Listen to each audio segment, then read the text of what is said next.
नमस्कार, मी नंदिनी आणि तुम्ही बघत आहात शेलार नंदिनी 1989। आज मी बनवणार आहे तुम्हा सर्वांचे आवडते साबुदाणे वडे। चला तर मग ते मी कसे केले आहेत ते पाहूया।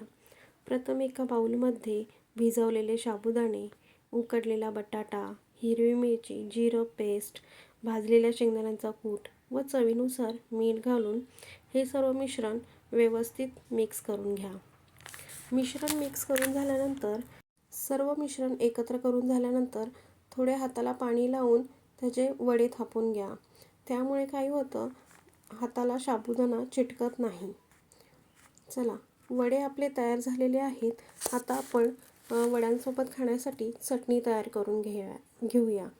चटणी तयार करण्यासाठी ओलं खोबरं, दही, जिरं, मिरची व चवीनुसार मीठ घालून मिक्सरला वाटून घ्या।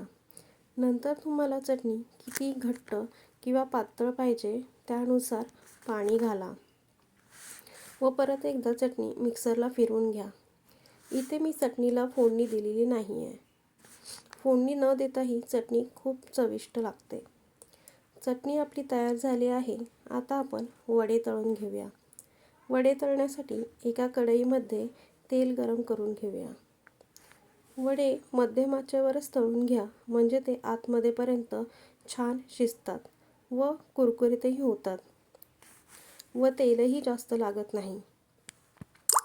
चला, वडे आपले तळून तयार झालेले आहेत। तुम्हाला जर माझी रेसिपी आवडली असेल तर चॅनलला लाईक, शेअर आणि सबस्क्राईब करायला विसरू नका। चला तर मग आता मी वडे तुम्हाला टेस्ट करून दाखवते। बघा, एकदम क्रिस्पी झालेले आहेत वडे आणि आतमध्येपर्यंत व्यवस्थित शिजलेले आहेत।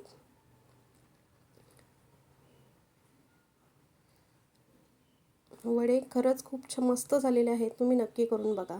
धन्यवाद।